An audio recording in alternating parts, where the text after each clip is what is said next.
couple days I felt like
to come and this workshop. This is not an official meeting. We're not going to take any minutes. I asked him to televise it so people at home can watch if they so choose. We're not going to take any questions from the public. We're not going to have any public comments. Counselors, you are welcome to answer or ask any question you may have this evening. And we're going to bring some folks up to talk about the relationship between Indianapolis Fire Department and the City of Beech Grove Fire Department. I want to go back in time, if I could, just briefly. And I remember being part of 3 agreements with IFD. One was the Marion County Hazardous Materials Task Force. That MOU was entered into in the mid-90s. The second one was the Marion County Rescue Task Force, which still operates today. We are a participating member, and that was another MOU. And the third and the most relevant one that we still work under today is the interlocal agreement for mutual aid. And I'm not going to get into the operations of either fire department. The chiefs are here and they'll talk about that. But I want you to know that this has gone, our relationship with IFD has gone on for a long time. And I think you do know, if you've really paid close attention over the last 4 or 5 years, you've noticed that the working relationship between both departments is excellent. The City of Indianapolis, IFD, is in our city every single day. And we go into IFD's districts as well. And you get to, I just thought to myself, you know what are we doing here? Because these professionals, men and women, are doing the same exact job. And I think the service could be better. Oh, I know it will be better if we merge our fire suppression divisions with the City of Indianapolis. So that is my recommendation to you. I want you to consider it. There's not going to be any votes taken this evening. I just want you to think about the future of fire protection in the city of Beech Grove. Over the next 5 to 10 years, what's it going to look like? I can tell you that they're going to be more busy. They're going to continue to be more busy. And we are going to have to invest millions of dollars into our local fire department if we don't change the way we do business. So tonight, what I want to do is I want you to just listen to what these professionals have to say, and then you can make an informed decision later on down the road. Not tonight, but my recommendation to you again is that we give strong consideration to merging our fire suppression division with the City of Indianapolis. And I want to make a point, that does not include EMS or ambulance. That is totally separate, and I am not willing to merge with anybody concerning EMS. We have an excellent relationship with Franciscan Alliance, and I desire strongly to continue that. So the first group I would like to call up is the Local 416 representatives, Hank Harris, Shannon Whiteley, Brent Henneday. I don't know who's coming up, but come on up, guys. I'll start. Thank you, Mr. Mayor. Thank you, Council, and thank you for all the public that's here to hear this, and happy to answer any questions that the Council has, and as we go forward, I'm always available. I do want to introduce my team. Shannon Whiteley, he's an Indianapolis firefighter. He's the Vice President of Local 416, and he's actually a Beech Grove resident and a Holy Namer, so lives right around the corner. Brent Henneday is the District President of Beech Grove. He represents the firefighters for Beech Grove, and Nick Bell is the District Trustee of Beech Grove. I'm the President of Local 416. We represent all firefighters, EMS, and telecommunicators in Marion County, including Pike Township, Wayne Township, Decatur Township, the 3 excluded cities, Beech Grove, Lawrence, and Speedway, along with Indianapolis Fire Department, Indianapolis Airport, and Indianapolis EMS, and the Indianapolis fire telecommunicators. So it's kind of what the local is. Obviously, we brought our team here that represents the Beech Grove firefighters. I'm going to allow District President Brent Henneday to do most of the speaking as he represents the members here in Beech Grove. So with that, Brent, come up. Good evening, councilors. Thanks for coming out tonight, and we appreciate having this opportunity to speak with you. Over the last couple of weeks, we've taken the time to meet with each individual and go over several details. Some will be an abbreviation of what we kind of covered as we met during the last couple of weeks.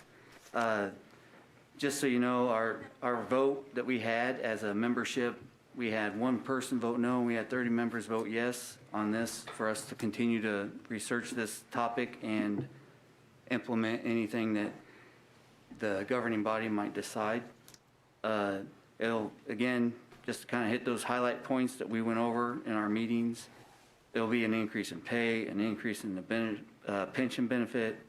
The insurance plan will actually be a little bit cheaper for each firefighter, and there will be an option for retiree health insurance as well. Really, there's nothing else to kind of explain unless you guys have any questions about any of those programs or going forward. All right. Before we step away, if you have any questions throughout the night, we'll be here all night. I do want to say that this will be another benefit that's on here that I know we talked about, but not really what's on the sheet was the continuity of service. Being under one department, it just makes it easier to operate. We've always operated well with different departments. We have to. That's nature of the beast. We all do the same job, but another benefit is having that one command staff, that one standard policies, general orders and stuff like that is another benefit to it, is that continuity of service. There's also more opportunities, given the size of Indianapolis, there's more opportunity to be promoted, to advance through the ranks. There's also special ops.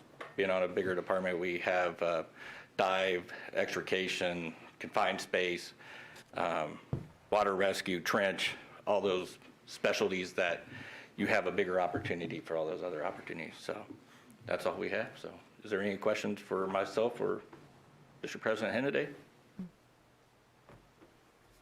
All right, thank you.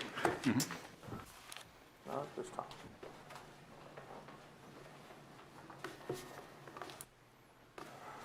I want to call up our chief, Chief Cheshire. Chief, did you want to speak on this? Sure. And then I'll call up Chief White, Chief Malone.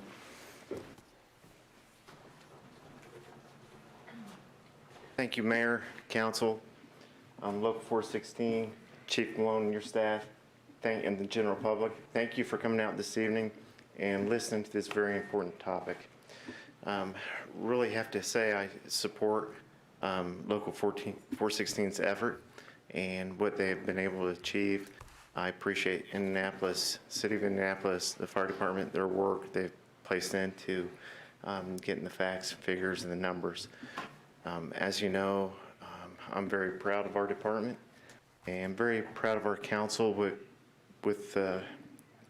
what you've been able to do with our budget for our people and our equipment. But as a fire chief, I honestly have to sit up here and tell you that we cannot operate without the City of Indianapolis Fire Department on a daily basis. And it's a pretty profound statement. But we do not have the money or the resources to provide the level of protection our city needs for fire protection.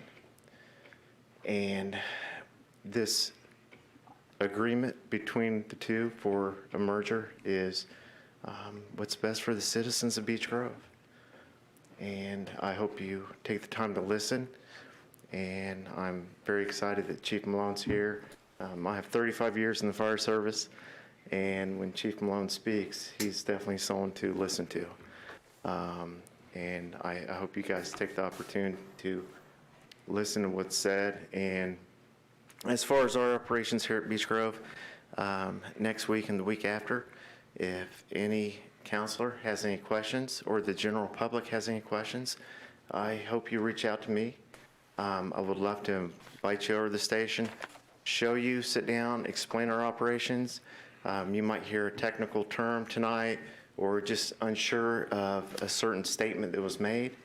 I just want to make sure everyone has a clear message of what those items are. And if you have any questions about what we're currently doing operational-wise, please ask, reach out to me, email, phone, or we'll schedule a time for you to come by the stations. And so I can sit down and explain our operations, what we do and cannot do for the citizens. And I appreciate everyone's time this evening, and I'll be here for questions also. Thank you.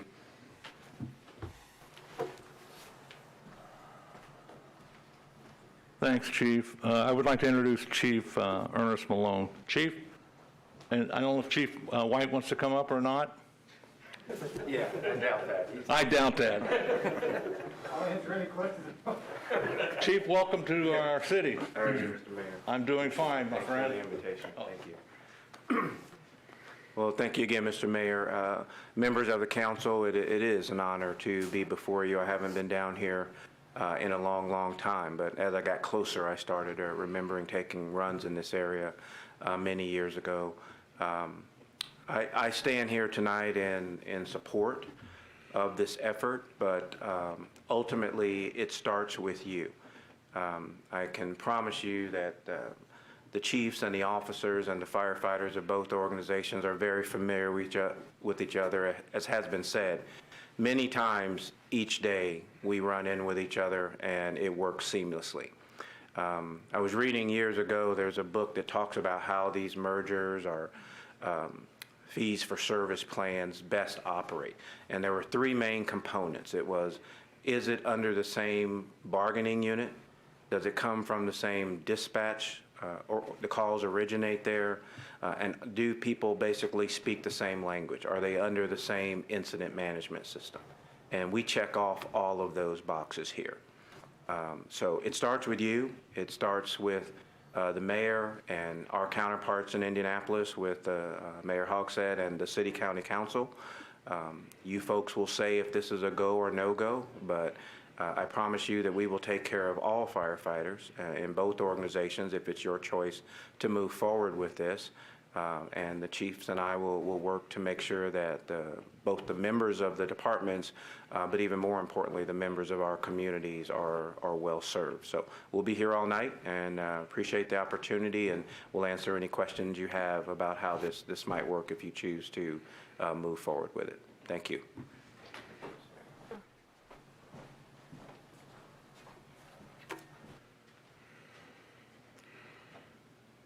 Do you folks have any questions so far? I have a couple of questions. Is there, and this would be directed for anybody that could really answer that, is there any data to prove that there would be a faster response time if the two departments were one? Like, has there ever been a time where there may have been a delay because there had to be communication between two different units or departments? I'm just trying to look for better service to our citizens. That's a good question, Kara. I have seen occasions where there wasn't a delay in the response. There were problems with, it wasn't a problem. Our Beech Grove units were out on other runs, and the Beech Grove units couldn't even take the run. So IFD had to come in and take the runs. That is, false alarms, whatever it is, EMS, whatever it is, fires. I've seen fires here where the Beech Grove Fire Department wasn't even on the run. It was all IFD. And if you watch, God forbid, if we have a fire, the majority of the people that are going to be here to fight that fire is IFD. Now, with the new concept in dispatching, if the dispatching doesn't, they put out a run and the CAD automatically searches the closest fire truck. So it is, as of right now, it is conceivable that our stations, a run in Beech Grove would not even be dispatched, because on the far south end of Beech Grove, the closest fire apparatus is IFD.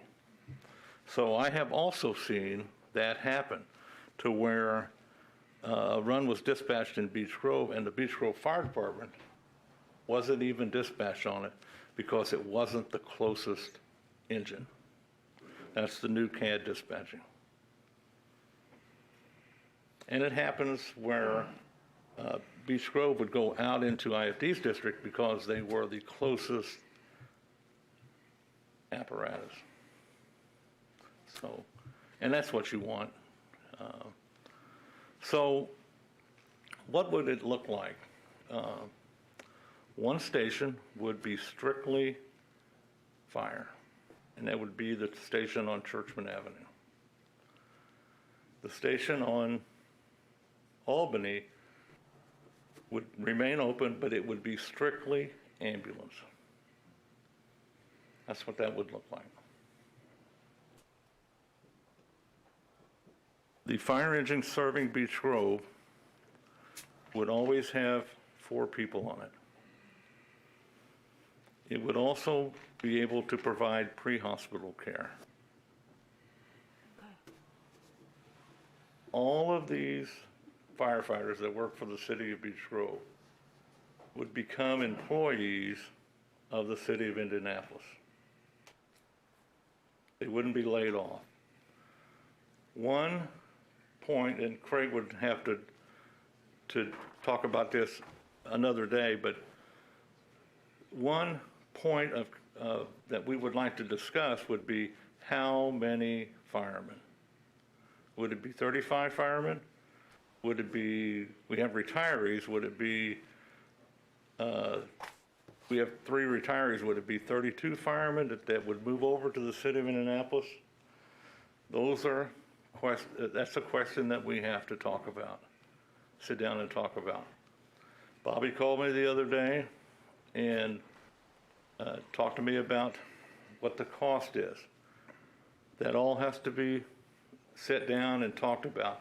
What would it cost the taxpayers of the city of Beech Grove? What would it cost each additional year? Those are all questions that we have to nail down before there's a final decision. I have had, along with our chief and our union representatives, we have had probably 4 or 5 meetings with Chief Malone and Chief White, and then we've had 2 or 3 more with both labor groups. But nothing has been decided, nothing has been signed. This is just an idea. I don't want to approach it as an idea to save the taxpayers money. I want to approach this and advise you that I think this is better for the citizens of Beech Grove. I think it will make our service better. I also sit up here and I'll tell you that if we were talking about trash pickup and we were talking about the Beech Grove Police Department, I would immediately tell you, don't do it. It's no good. And I've already told you the same thing with our ambulance service. Don't do it. It's not a good idea. Fire suppression is, because they have so many options that they can give the citizens of Beech Grove that we don't even think about right now, which would make it better. And I have yet, in 9 years that I have been mayor, I have yet to get a phone call from a citizen wanting to know why IAFD was in front of their house. I'll get a phone call. If there was a delayed response, they'll ask me, where's the fire department? And I've had those phone calls. But I have yet to have a phone call asking why the city of Indianapolis had a fire truck in front of my house. They're here to help. They're here to help. The legal process is, this is a recommendation that I want you to consider. You have the say. I don't. This is not a Board of Works issue. This is a city council issue. If you would like to do it, you do it. If you don't, then we move on. It has to go, you have to approve it as a legislative body. The city county council has to approve it. So that's where we're at. And it's not going to happen tomorrow. No way. It's not going to happen next month. It's not going to happen in the spring. But I would recommend that you give it strong consideration. And Buddy and I and Dave met the other day, and Dave brought up an excellent point, that in about 5 to 10 years, we're going to have to, I won't be here as mayor, but the legislative body is going to have to take a look at where we want to go with this city. Because there's going to come a time, folks, where all of the good services that you have right now, you may not be able to do. The demand for the fire service is great. The demand for the police is great. The demand for trash pickup is great. We're dealing with sanitary sewers. The RFP went out today for the police department. And I'll say it again, that is my highest priority, is the police station. But tonight, I'll let them come back up. Does anybody want to say anything else? Hey, Mayor, while you're up there, you'd be as well as this as anyone else who wanted to chip in, as someone's been in the city for quite a while. Before the 90s, and this isn't really to push one thing one way or another, it's just kind of a reflection, but before the 90s, the fire department used to work, probably, I don't think anybody could argue with the response time of the Beech Grove Fire Department, because mainly they were in their firehouses or preparing to go to the next run. As you well know, the fire department would respond, and if it looked like a working fire or potentially needed more people, they called in other Beech Grove. Now, that's not a good way to do business there, but that's what was done for many years.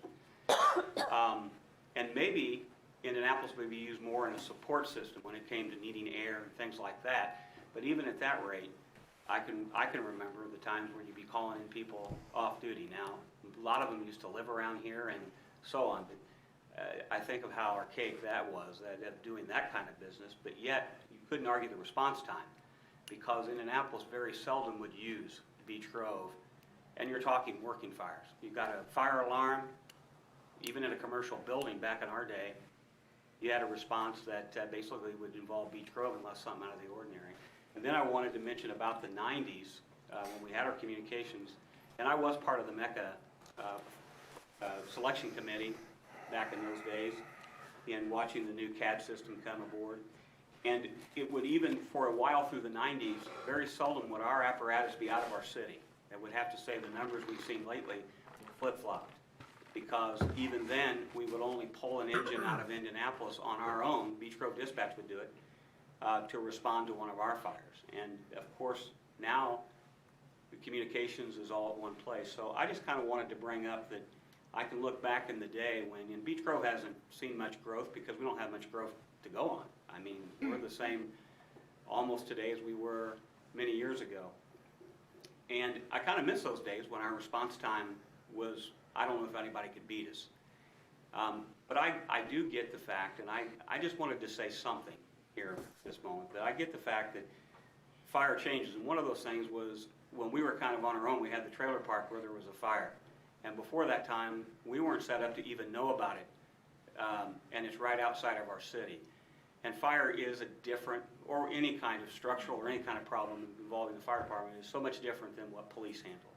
So our needing of Indianapolis to be involved in things, and we have to give back the same. So I just kind of wanted to bring, there was a time when we did very well, but I don't know now looking back if we did, because we did some things that you would never think about doing today.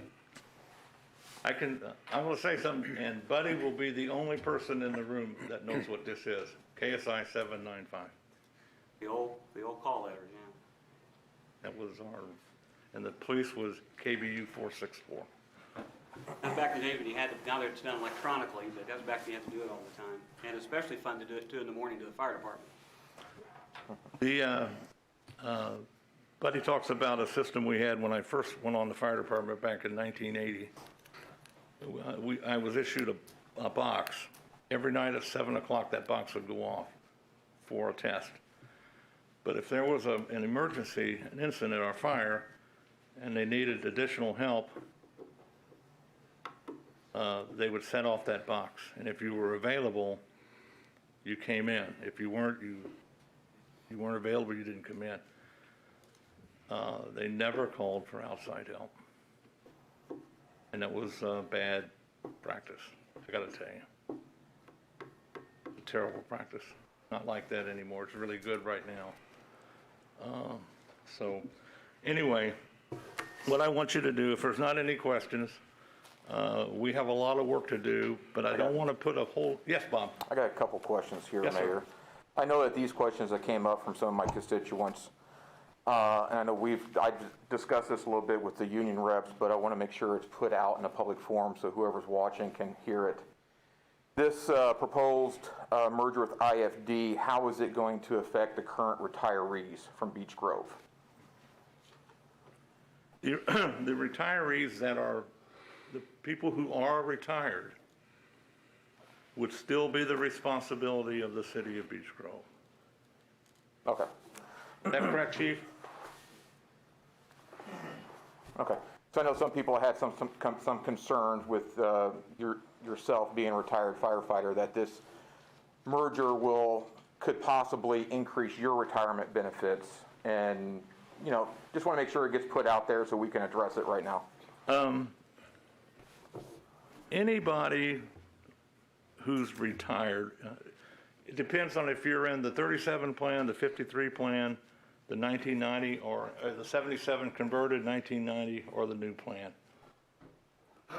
I'm in the 77 plan, so what that means is the day I retired, and I want the public to understand this, the day that I retired, the city of Beech Grove had no control over what I made. My base salary for my pension base times so many % for years served, I got whatever that calculation is. That's what I got monthly. The city of Beech Grove, when you folks do budgets, your passing budgets doesn't affect my pension at all. My pension is controlled by the state of Indiana. I get paid by the state of Indiana. And any raise that I get would be dictated by the cost of living as determined by the state of Indiana. Those who are on the old pension, the 37 or the 53, and there's nobody left that is actively working that is on the 37 or the 53. Those people who are retired and those who are the dependents of those who have passed, they are all under the control of the city of Beech Grove. That would not change. The active firefighter who is already a member of PERF would automatically transfer to the same PERF, but under the city of Indianapolis. Chief, or Hank. Now, Chief. Just to reiterate what the mayor says, when somebody retires, that freezes their benefit at that time, and it stays with that municipality. Anyone, if the agreement's made and it's whenever it is, that very first day, if somebody were to retire that very next day of this happening, like we've merged with Washington Township. So someone on Washington Township who merged, if they were to retire on day one of the merger as an Indianapolis firefighter, they then receive the Indianapolis benefit of the pension base, and then that is now the city of Indianapolis. It falls under the city of Indianapolis, not township. So it is, as soon as you retire, it's the line's drawn, and that's that. So. Okay. Go ahead, Bobby. Yeah, okay. Next question is, do we know, or can we get the number of the tax money that IFD gets to provide services for the rest of Marion County, like per $100,000, and see where that is in relation to this proposal? I don't know, we'd have to. I can give you a rough estimate on what it would cost the taxpayers of the city of Beech Grove per year to do this versus what it already costs the taxpayers. Right. You know, you called me the other day you had some concerns about how much is it going to cost each year. Yeah, the annual increase that was proposed. Also, there's some questions I had about the public safety tax money that's coming in. Would we have to forfeit some of that to IFD, or would we maintain all that in the city? But my biggest question is IFD is already providing services for all of Marion County, and they get a steady tax base coming in for their, like a line item proposed that they get to help fund their operations. My question is, where do those numbers fall with the city of Beech Grove? The city county council controls the public safety tax. Right. They set the rate, and then in Beech Grove's case, Beech Grove receives, this year we will receive $1,933,000 in revenues from the public safety tax. So we might not have control of where the money goes, but I don't want to say that for sure, because the talks that we've had, they understand that the public safety tax is not just for the fire department, it's also for the police. And it's divvied up about half and half. So a million, probably $1 million or a little over $1 million goes to each department to offset cost to operate the city. And I want to pass this out because, can you pass these out to everybody?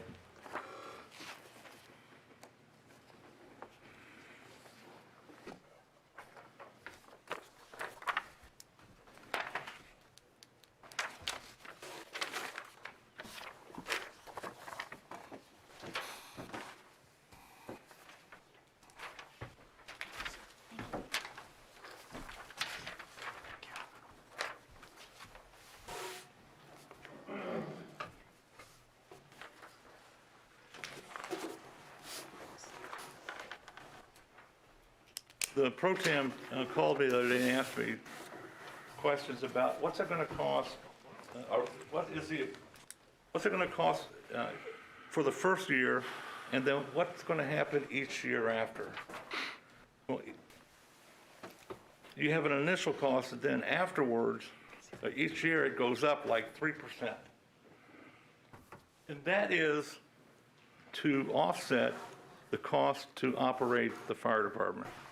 For instance, turnout gear, equipment, fire engines, insurance, salaries, pension, this. So I asked our chief, I said, Chief, could you go back 5, 6 years and look at our budget that the council's passed and tell me how much our budgets increase each year for the fire department?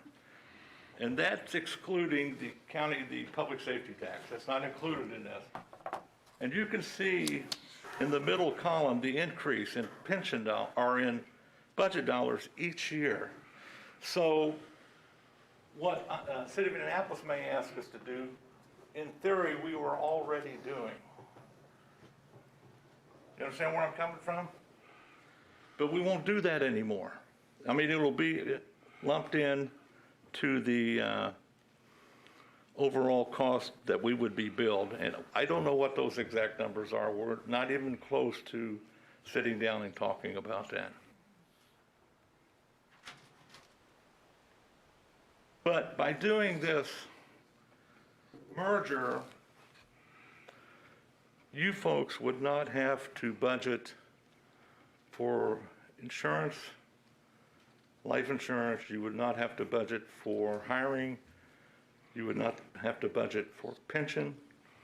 You would not have to pay additional overtime.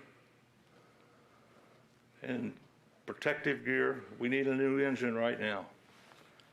And that's probably $600,000 at least. You won't have to do that anymore.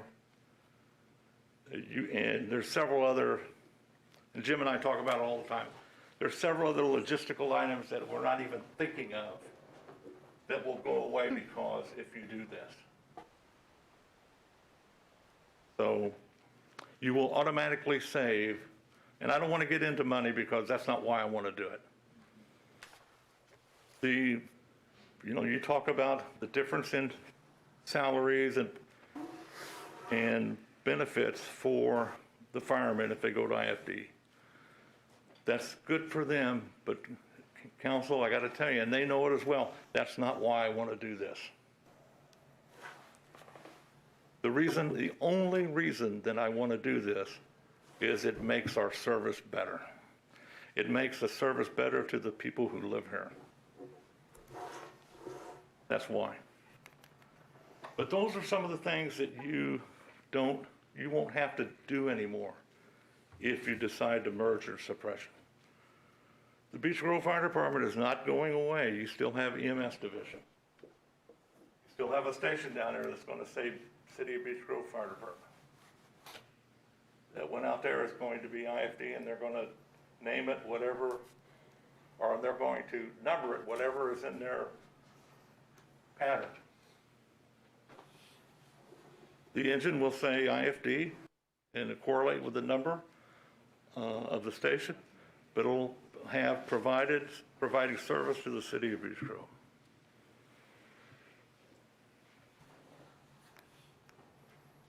Those are some of the time, but it's all up for discussion.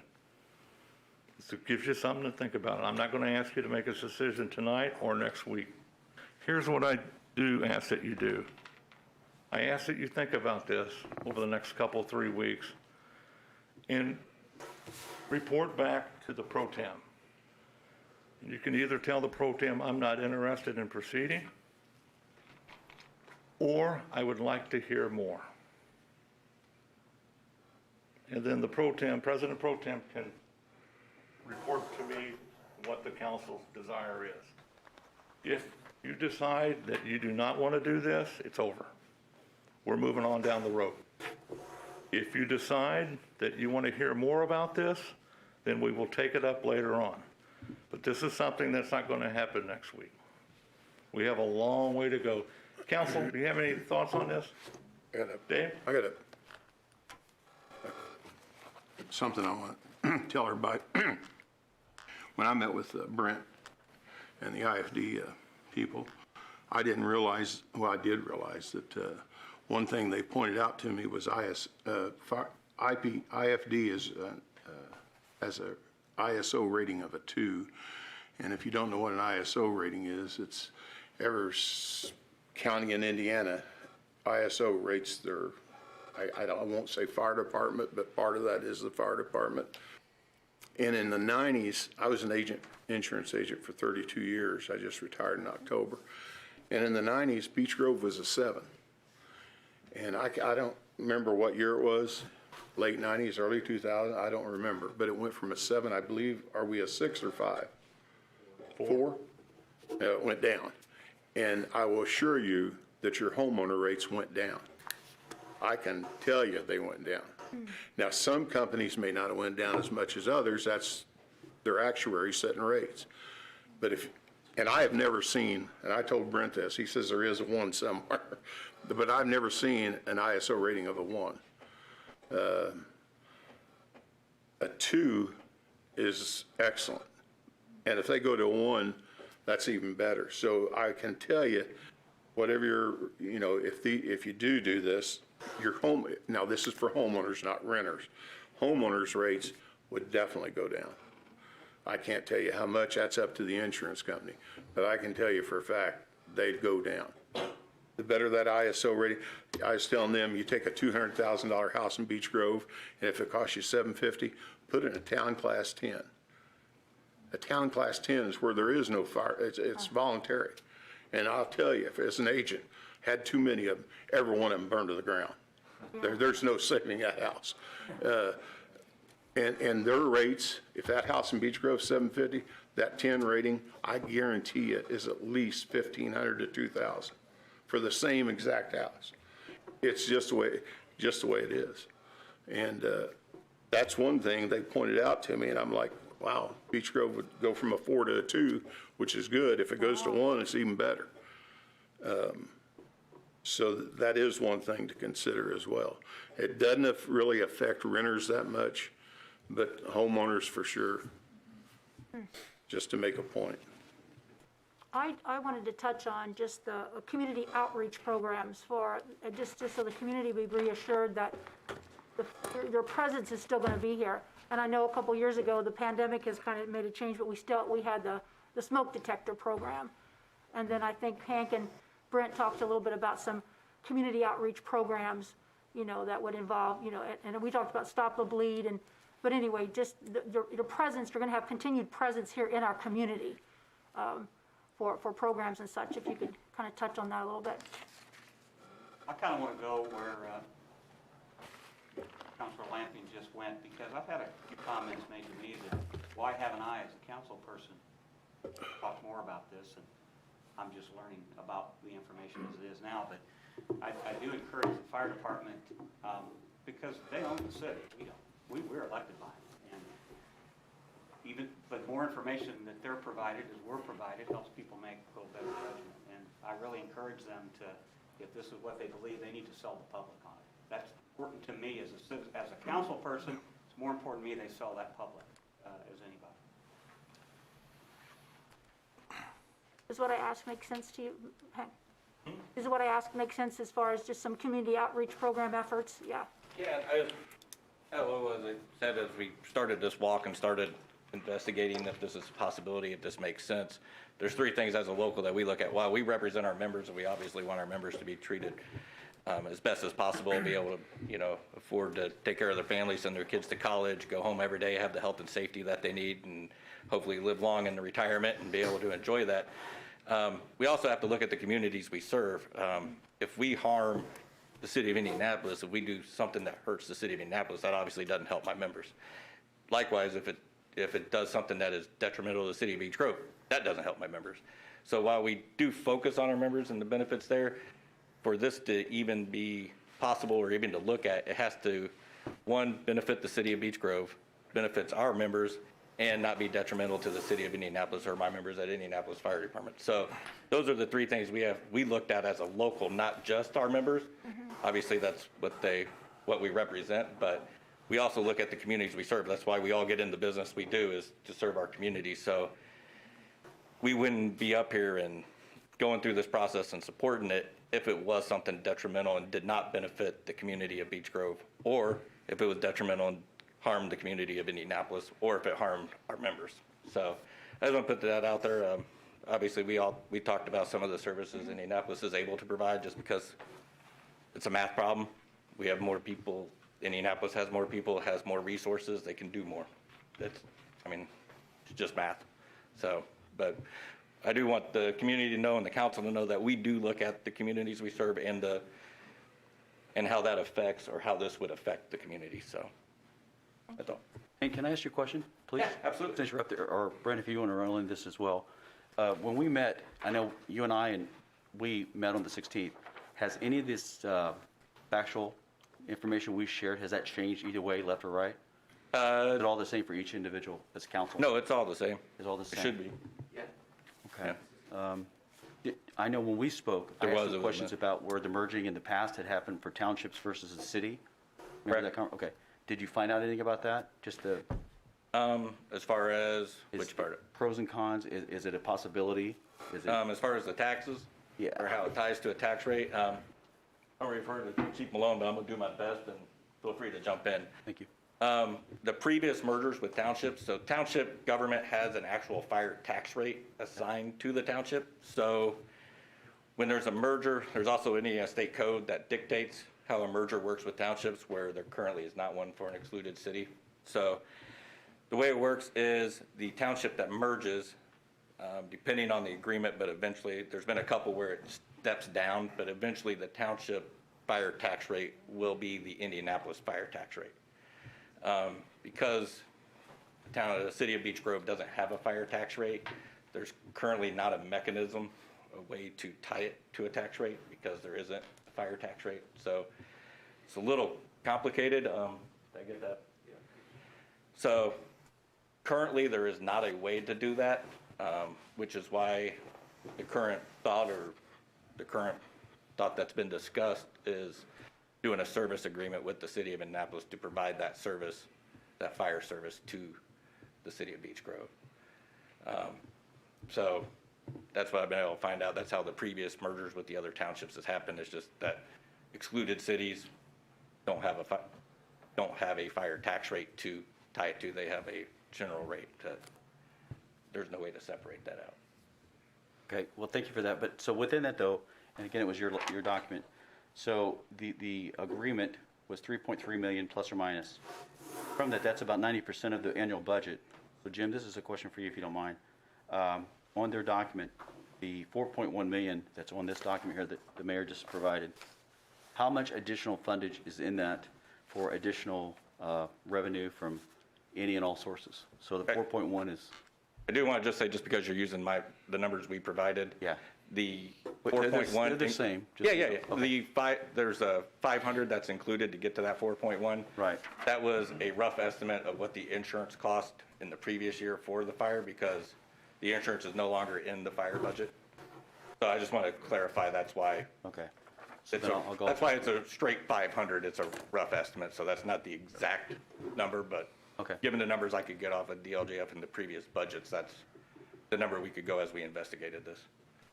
That's all. Just wanted to clarify. Okay, thank you. I haven't seen that document and I haven't sat down with him to This go one? over that, so So that let's one go- there, I thought you said the one that he said. Okay, well, either one, they're the same numbers. so Okay, I it's got you. kinda- Okay. So what's your question? How much comes from How much additionals would it be on top of that 4.1? For additional? anything and everything? Any other amenities that they talked about earlier that Bobby has asked questions about? Oh, like insurance? Everything, just everything all together, just a simple, I'm not sure. because, I mean, like the overtime, Yeah. those types of monies. I mean, there's a lot of costs, like Dennis said earlier, liability insurance for the city. Right. Life insurance, all those would have to be figured. I don't know what that number is off the top of my head now. Okay. So we haven't talked anything about the numbers yet, so Okay. this is just something that, So the 4.1 is a starting point, just so the citizens know that. I mean, that should be said. So Brent, I'm sorry, Hank, can I ask you another question about this, please? Yeah, So- absolutely. So with that, will this information be shared with the citizens? At what point will it be shared with the citizens? I think once the two controllers get together and agree on that, right now, this is it's all hypothetical. Okay. But we had to have something to talk about. I mean, we can't just you got to have some number to start talking about something. I appreciate it. So that was the best information we had at the time. I would assume once there is an actual agreement to present to the council, and help me if I'm wrong, but once there is an agreement to present or a proposal that's written up, at that time it would be presented. I mean, it's up to. Gary, those are good questions, and Bobby had some good questions when he called the other day about cost. I'm not approaching this from a cost perspective because I'm approaching it from a service perspective. If, council, if it was going to cost more right now than what we do right now, I would probably not be coming to you, because that doesn't make sense right now. And I don't want to get too caught up in how much money the city will save. I don't want to do that. I want to approach you on the fact that the service can improve. Could we save money? Yes. How much? I have no clue. But it's the service. It makes the service better. Chief, Craig has called around and asked other trustees who merged what their thoughts were. And Craig, any comment on it? Yeah, I mean, the folks I talked to thought it was one of the better things they've done. It wasn't a service that township government was really suited to do in the 2000s, and it just made a lot of sense. One thing, So again, I think it's a good idea. This idea was kicked around back in like 2014. I gotta be honest with you, I was very skeptical of it. I tried to keep an open mind, and at the time we decided not to pursue it and maybe do it down the road. And now the day has come, and you know, I've kept an open mind. I've learned the facts, talked to the guys, talked to the city of Indianapolis. You know, how would it benefit them, and how would it be mutually beneficial to us and the city of Indianapolis? And I've come full circle, and I think it's the best thing to do. One thing, I don't want this to veer off into a conversation about our sewer utility, but you saw the numbers today that Bill sent around. If you want to stay in that business, eventually you're going to have to supplement to stay in the business of the sewer utility. That money's got to come from somewhere. And with the advances in technology for fire suppression, there's going to come a time we're not going to be able to provide the services to the citizens deserve. We're not going to be able to afford the equipment. They're already, you know, paid $10,000 less than IFD, and you know, the people in about 10 years, they're going to have to make some very, very difficult decisions if the council decides to stay in the sewer utility business. But that chicken's going to come home to roost. Right now, we're in the very early stages. I've been talking to a corporation counsel, which is Indianapolis City Legal. We've had we just kind of talked about some scenarios, how this would play out. So there have been no agreements, none whatsoever. We just talked, and the talks have been going well. And again, just seeing the services that the citizens would get, and how we would benefit, and how our firefighters would benefit. You know, some of these folks live in the community, so they're not going to do something that's going to harm this community. They want definitely what's best. So I think conceivably how this plays out, the mayor's asked you to take a look at this and think about it, and then we can contact your pro tem and see if you want to proceed. If you do want to proceed, I think it plays out in a two-step process. You vote give us the authority to proceed, and then I work with the Indianapolis City Legal. We come up with an agreement. It'll be an interlocal agreement, very similar to what we have with the city court, with the excluded cities, where the excluded cities file their ordinance violations in our court. That's how it's going to work out. It's an agreement for fire suppression services. There's been a term loosely used tonight, merger. There is no merger. There's not a statute for a merger. I think Hank said that there's no Indiana statute where an excluded city can enter into a merger agreement or a merger type situation. So it's an agreement for fire suppression services, and so it'll be an interlocal agreement, and it has to be approved by the council.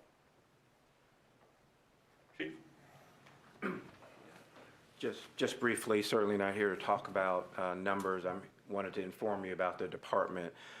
Sorry, I don't know your name, sir. Both your comment and the lady's comment. First, I think your question was about our public education and our smoke alarm programs. And if this was to become an active agreement, we would work with your building department inspectors, but all public education, as far as fire-related items, inspections, those things would get the same service that the city of Indianapolis. We would deploy resources, inspectors. They'd get to know the business owners and the residents. We don't inspect private residences. Code doesn't allow for that. But they would come down here, inspect the buildings, make sure they're safe.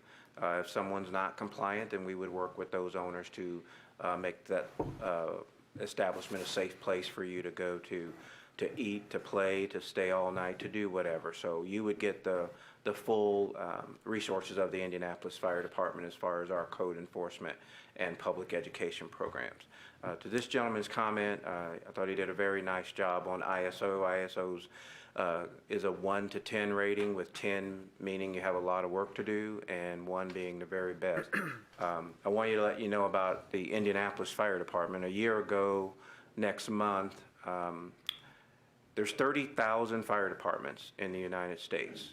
Of that, approximately 285, 290 have international accreditation. That was for us almost a 5-year process to meet the most stringent standards of what a highly functioning operational fire department should look like. Indianapolis Fire Department is one of those out of 30,000, the 280. So if you compare that or put that with, attach that to the ISO rating, out of that 30,000 fire departments in our country, there's right at 100. Last time I looked, it was 97 that were both internationally accredited and an ISO 1. We fully intend and are in the process with the evaluators to come later this year in 2021 to achieve that ISO 1 rating and become one of that 100 or so out of 30,000 fire departments in that country, in our country. So you won't have to just take Chief Malone's word for it of the services that Indianapolis can provide. By the highest measures possible, we will reach those thresholds. So we're very confident of becoming ISO 1 later this year. So wanted to pass that on, and I hope that answered your question with the intent you asked it. That's fine, yeah, I just know we talked about some just community, just the presence, just the continued presence of the fire department in our community and some of the outreach. Community events, public education Yeah, events, yeah. festivals, all those kind of Yes. things would be certainly duplicated here because it's our service area. Yes. There's not going to be any difference. So that's the way we'll do it. I want you to hear that from me. All right, thank you. Thank you, that's what I wanted the public to hear. Dave, go ahead. I got one question for Brent or someone. I know you pointed out the cost of fire trucks, and in whatever year it was, Rob or somebody could tell us, but back in 2000 to 2010, we got rid of our ladder truck. And I even asked Rob, first year I was on the council or second year, can we get a new ladder truck, what that ladder truck would cost? And I think in those days it's about $750,000. Now you're saying probably closer to $1 million. Yeah, that'd be about $1 million purchase. So Indianapolis has helped on a lot of fires that where we've probably needed ladder trucks. So that saved us a hell of a cost just since then. But I guess my question for my own knowledge, when do you determine you need a ladder truck? Is it on a house fire? I'm sure 3-story apartment buildings, but how do you, can a house fire have to have a ladder truck? Yes, It's just for absolutely. Yeah, everyone. I just didn't know, do they automatically come out or do you have to call them out? No, they, as soon as it's marked working, you're sent. So, the way it typically works in Marion County with the dispatch is anytime a possible residence fire is dispatched, you're going to get, it's called a still alarm. You'll get 3 engines, 2 ladders, a battalion chief, and then depending on the area, safety chief and some other support vehicles. If it's marked working, then you're going to receive an additional engine and additional ladder to cover it. So on a working residence fire or building fire, you're going to have a minimum of 3 ladders on scene. Wow. If it goes to obviously extra companies or it's a strip mall or it's a larger building, typically you need more ladders because it's a bigger building. You need the aerials to get up and start Right. the water. So, but on a regular residential fire, you're going to have at least 3 ladders. Damn, I didn't know that. One last question again, because I'm ignorant to this, but with Indianapolis around us, does every station have a ladder truck? Or just most? No, some of for them? Indianapolis has 22 ladders. The Wayne Township has 2. Pike, obviously, they're not, Pike's responding, there's obviously Right. something major going on. But Indianapolis across their service area has 22. I'm gonna refer to the chief if I get these numbers wrong. I believe we have 42 engines. So that's what provides the service area for Marion County, for Indianapolis's fire area. Thank you. Hey, Brent, while you're up there, one of the things I kind of took from Liz that she's talking about after, if this would happen afterwards, of being involved in community information programs. I was trying to say I wanted to jump ahead of her when how do you guys got any further plans on how you inform the public about what you're trying to do currently? Nothing to do with being already there. I mean, as you've done with us, you've talked to us individually, you're here at a workshop, it's being televised. But do you have any additional plans to inform the public? Yeah. We're kind of at the mercy of several individuals, but yeah, our intent is to in the future. If Mayor Buckley wants to speak to that, or. Sure.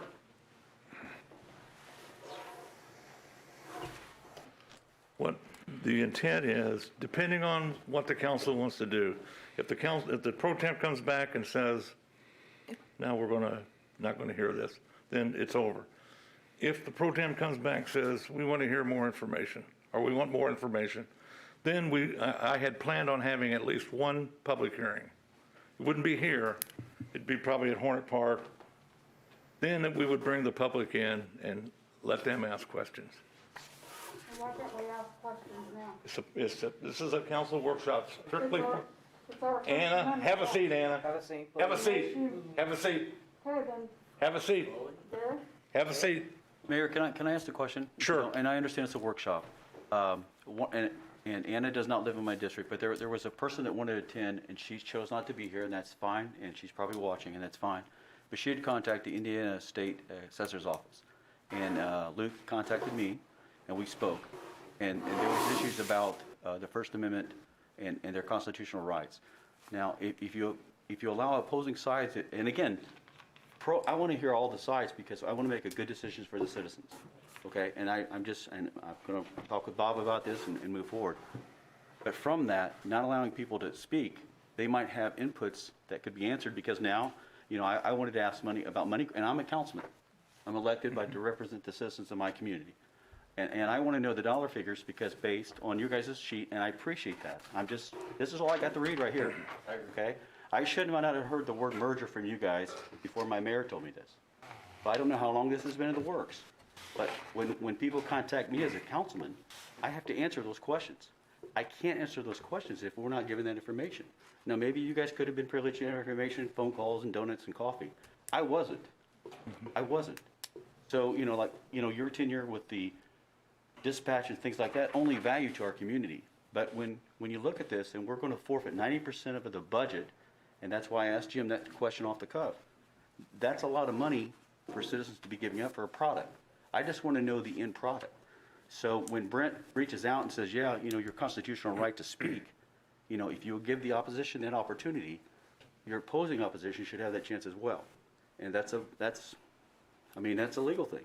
And it'll be given an opportunity at the next meeting. But why not, again, why not today? Per Luke. Workshop. Informational purposes only. Don't they still have the amendment rights at the workshop? You can't just arbitrarily come through, If you want to contact the public access counselor, that's fine. with which I me. did, well, actually, he contacted me, thank you. Okay, and Yes. he tell you that we can limit speech for a workshop, and then we'll have another meeting, and anybody can talk. Do you want to see how transparent we can be? Would you like to read his letter? Would you like to read it to the community? He sent me a letter saying this is how it should be done. Yeah, read it. You want to read it? Read it. Whatever you want to do. I mean, you want to read it in record, Jim? Is that okay? Is that okay? I mean, Read it.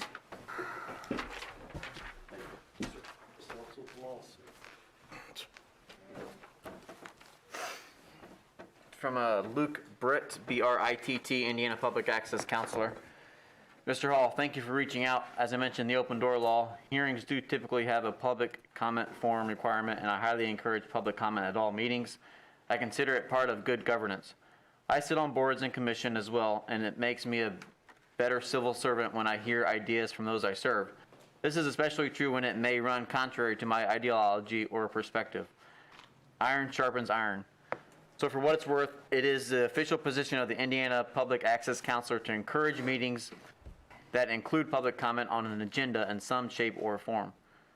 If a governing body chooses to solicit public comment during a meeting, what it cannot do, however, is to cherry pick or play favorites as to who gets to speak and who doesn't when it comes to support or opposition to an initiative. So if one constituent supports an idea and gets the opportunity to express that support, a constituent who opposes the same should not be prohibited from doing so just because of their viewpoint. I hope this helps, and please feel free to reach out. Luke Britt, Indiana Public Access Counselor. you know what? I agree with him. I agree too. I totally agree with him. He encourages it. Right, it's not the law. but again, as He an elect- encourages it, Gary. I understand your bunny ears. but He this is- encourages it. I understand your bunny ears, but this is my point.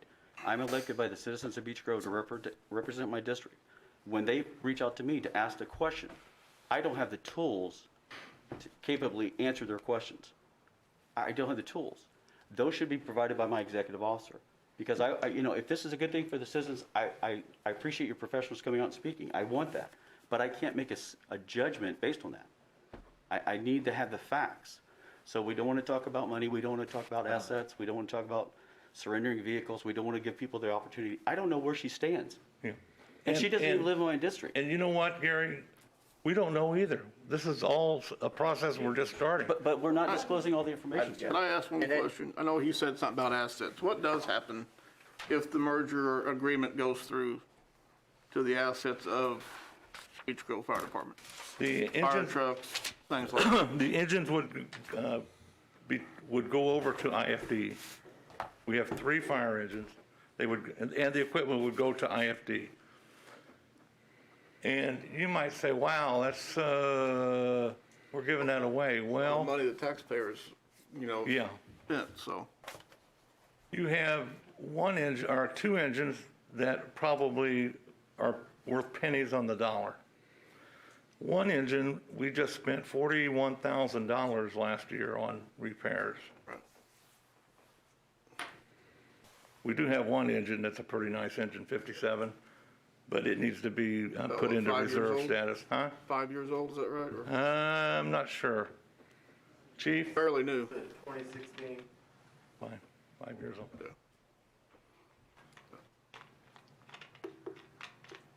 Yeah. And to respond to you about having the tools, I don't have the tools and the information about the money either, so I'm not going to speak on that because we haven't sat down with Indianapolis. I have not, to know exactly how it's going to cost, the cost of what we're going to save, where we're going to save it. I've been through 1 budget.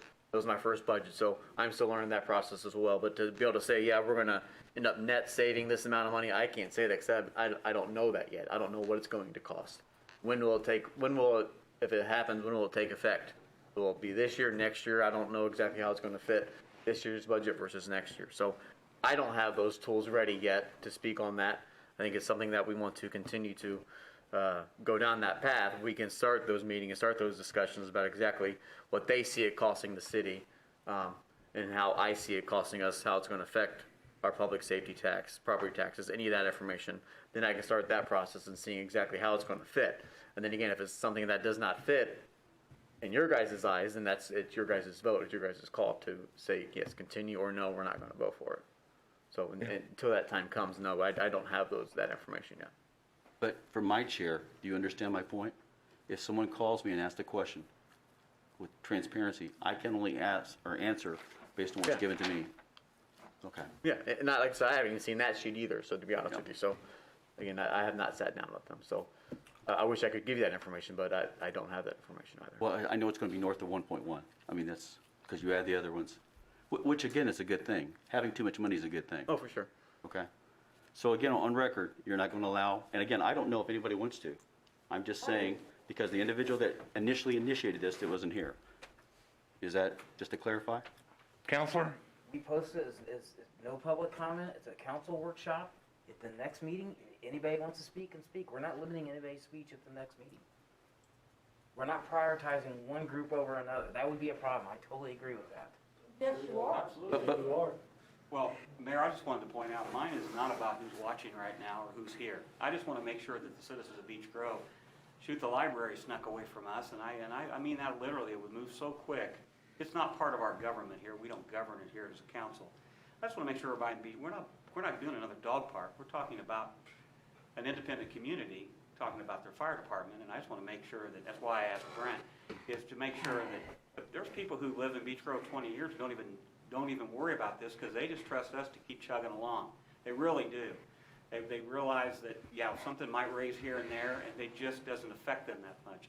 But I think this is the most important thing I've seen come across for our community since I've been on the council at different times. So I didn't want to confuse what I was saying. I just want to make sure that we just find the best way to make sure those who don't know about this, what's going on. I don't know what our plans to do that.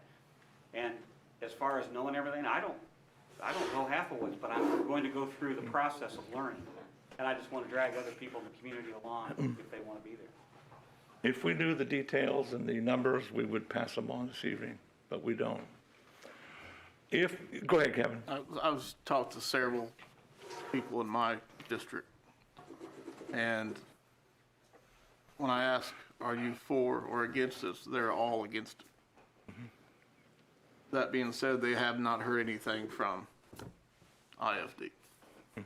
So And that's all. hopefully they can get that out more and to the Thank you, public. Kevin. I think that, you know, I've got a family and cousins and everybody in Beech Grove. I don't have anybody in my family. They're telling me, go tonight and vote against this because I just heard something. Yeah. And so I just want them to have the same information that we can all have, you know. Well, and when I've talked to some people in my district, and you know what was funny? None of them even knew IFD come out on fires. That's true too. I mean, I agree with that. give me a break. They've been doing it for 20-some years, and you didn't see an Indianapolis fire truck there? None of them knew. And that astounded me. Can I ask all, I know we got City Councilor Frank Muscari back here. Is it too much to maybe bring him up, see what he has on this, or is that possible, or no? I'm just asking a question. I'm asking a question. That's my point, Craig, right there. This is out of line, no, that's out of line, dude. Now, also. Gonna rock this ship. Okay, I'm the just city county asking a councilor for Indianapolis and No, Beech he's Grove. the opposing side. So, that's why I'm up here. I support anything you guys Come do. on. IFD is the finest fire department, not just in Marion County, the whole Midwest. They come to, I've been on the council for 9 years. Ernie Malone, Chief Malone, is the finest person I've ever met. I mean, what he says is the honest to God truth. With your service, will your service change? It's probably gonna get better. But I'm not the guy that's gonna make the decision. It's you folks. But really give it some thought. I understand why the public can't speak, because they set this up to where it's not a public forum. But if you move this further, the public will get to speak. So, but I'm just saying, IFD is the best fire department in the Midwest. Thank you. Thank you, Councilman.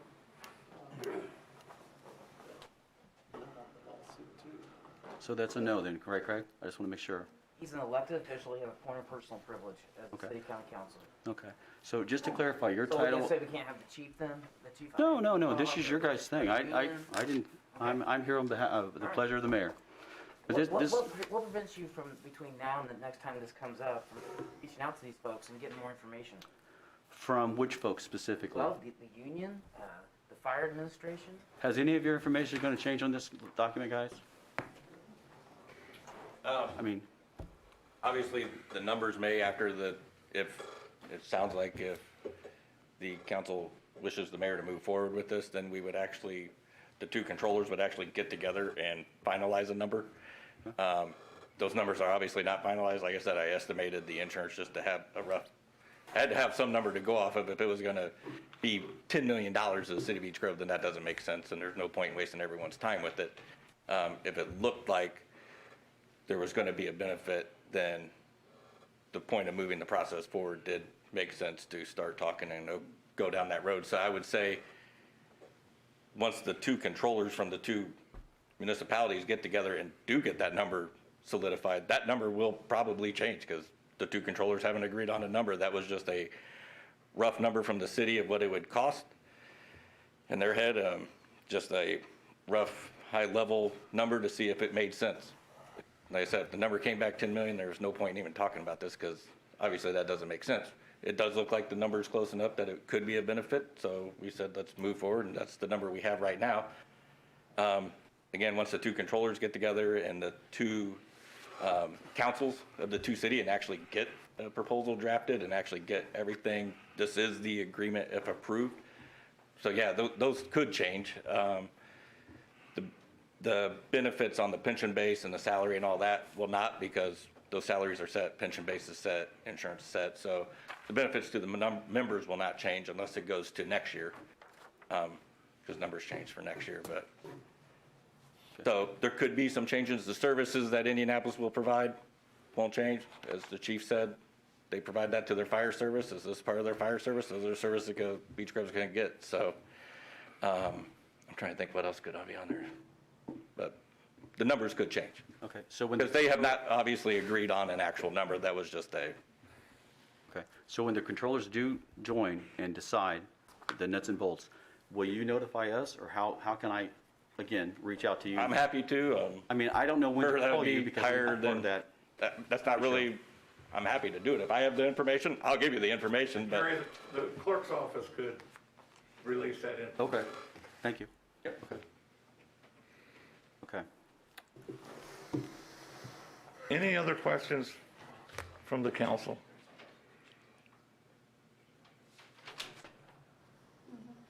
If not, thank you for attending this evening. Yeah, Bobby? I just got one thing real quick. I want to put a hard date of March 11th to hear back from everybody on where you guys stand. It gives you guys 2 weeks. That way there, if we do decide to move forward, that'll give us some time to possibly get something set up for the April meeting and have a public hearing before then. And I just want to add that the comment of whether to move forward or not really means to just involve the city, the public, more information for it. It is definitely not that someone's in favor or against it. It's just. It's whether we want to pursue finding out more information, try to get some more So I just hard, wanna make sure we get some more hard numbers and actually have a good financial statement or proposal put before an open forum for the general public to attend and actually ask questions. You said March 11th? Yes. Well, 2 weeks. just talking, you might want to wait until we get confirmation from the controllers because the numbers don't match. We're about $1 million in the win right now. So we might want to stand down to the controllers, come up with that number. But And then I want to know. We're not gonna do anything until we Right. put Yeah. it forward. Well, We're not gonna I'm waste supposed to give him a people's decision, right? time. So, If you wanna explore it or if you don't. I'll give you. so when I knock on doors to ask questions, how can I answer You questions? give them the benefits that we discussed this evening and say, we're gonna We explore didn't talk more. about the monies. That was not No, disclosed. the benefits that we do Money's know, not, yeah. the things that we do know. Council- And based Yes. on what we do know, hey, are you as a citizen interested in learning more? Then we'll dig more and get into the numbers. I agree with that. I mean, that's how Yeah, that's simple- what you're looking for. And then when it gets to that point, we see the numbers, we decide yes or no, and we go from there. This is a step-by-step process. This isn't an overnight, yay, let's do it or let's not. It's just like anything else. We have to make an educational, a good decision. And the last time I checked, we're all on the same page with trying to do the best thing for our citizens and service. That's what this is about. This isn't about, are we gonna save this much or this Absolutely. much or what? It's about the citizens. So. I agree. Any other questions from the council? If not, thank you for attending. Thank you. Thanks, everybody.